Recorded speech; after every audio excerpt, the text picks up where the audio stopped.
તો ભાજપના ઉમેદવાર નીમુબેન બાંભણિયાનો ક્ષત્રિયોએ વિરોધ કર્યો હોવાની વિગત મળી રહી છે। નામાંકન ભરતા પહેલાની સભામાં ક્ષત્રિય સમાજનો વિરોધ। મનસુખ માંડવિયાના ભાષણમાં ક્ષત્રિય સમાજના યુવાઓ સ્થળ પર પહોંચ્યા છે। દ્રશ્યો અમે તમને બતાવી રહ્યા છે કે જ્યાં સભા સ્થળે આવીને રૂપાલા વિરોધ નારા લાગ્યા। ભાજપને થોડીવાર માટે સભા રોકવાની પણ ફરજ પડી, જો કે પોલીસનો મોટો કાફલો ત્યાં ખડકી દેવામાં આવ્યો અને તે બાદ પોલીસે મધ્યસ્થી કરીને સમગ્ર મામલાને ઠાડે પાડવાનો પ્રયત્ન કરતા પણ પોલીસ કર્મચારી જોવા મળી રહ્યા છે। તમામ ક્ષત્રિય સમાજના યુવાનોની પોલીસે અટકાયત કરી હોવાની પણ અહીંયા વિગતો મળી રહી છે। તો અહીંયા ભાજપના ઉમેદવાર નીમુબેન બાંભણિયાનો ક્ષત્રિયો દ્વારા વિરોધ કરવામાં આવ્યો। નામાંકન ભરતા પહેલાની સભામાં ક્ષત્રિય સમાજે વિરોધ કર્યો। ક્ષત્રિય સમાજના યુવાઓ કે જ્યાં સભા યોજાવાની છે યોજાઈ હતી ત્યાં પહોંચ્યા હતા અને તે બાદ ઉગ્ર વિરોધ કર્યો હતો। એ દ્રશ્યો અમે તમને બતાવી રહ્યા છે। મનસુખ માંડવિયાના ભાષણમાં ક્ષત્રિય સમાજના યુવાનો સભા સ્થળ પર પહોંચ્યા હતા અને ત્યાં જોરદાર વિરોધ નોંધાવ્યો હતો। એ સભા સ્થળના દ્રશ્યો અમે તમને બતાવી રહ્યા છે કે જ્યાં મનસુખ માંડવિયા ભાષણ આપી રહ્યા હતા અને તે દરમિયાન ક્ષત્રિય સમાજના યુવાનો સભા સ્થળ પર પહોંચી આવ્યા હતા અને સભા સ્થળે આવીને રૂપાલા વિરોધ તેઓએ નારા લગાવ્યા હતા। ભાજપને થોડી વાર માટે સભા રોકવાની પણ ફરજ પડી હતી અને તે બાદ મામલો બેચક્યો હતો।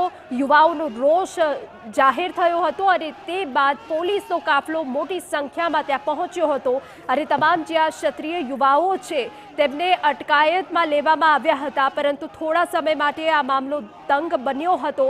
નામાંકન ભરતા પહેલાની જે સભા યોજાતી હોય છે તે સભામાં ક્ષત્રિય સમાજના યુવાનો દ્વારા આ વિરોધ કરવામાં આવ્યો હતો।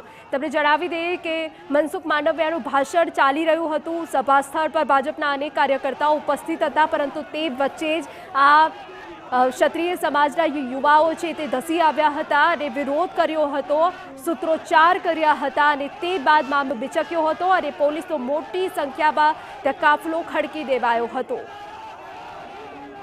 ગુજરાતમાં જ્યારે ક્ષત્રિય સમાજ દ્વારા વિરોધ થઈ રહ્યો છે રૂપાલાના જે વિવાદિત નિવેદન લઈને, ત્યારે આપ જોઈ શકો છો કે ભાવનગરની અંદર અત્યારે લોકસભાનું નામાંકન ભરવા માટે નીમુબેન બાંભણિયા જઈ રહ્યા હતા, ત્યારે ક્ષત્રિય સમાજના યુવાનો છે તે ખૂબ જ મોટી સંખ્યામાં અત્યારે અહીંયા આવી પહોંચ્યા હતા અને કાર્યક્રમમાં વિરોધ નોંધાવ્યો હતો અને આ સમગ્ર ઘટનાની જાણ થતાં, જો કે પૂરતા પ્રમાણમાં પોલીસ બંદોબસ્ત ન હતો, પરંતુ મોટી સંખ્યામાં પોલીસ પણ અત્યારે અહીંયા હાજર છે અને આપ જોઈ શકો છો કે લગભગ મોટા જે ભાગના જે યુવાનો હતા ક્ષત્રિય સમાજના તેને અટકાયત કરી લેવામાં આવી છે અને તમામ લોકોને અટકાયત કરીને પોલીસ મથકે લઈ જવામાં આવી રહ્યા છે।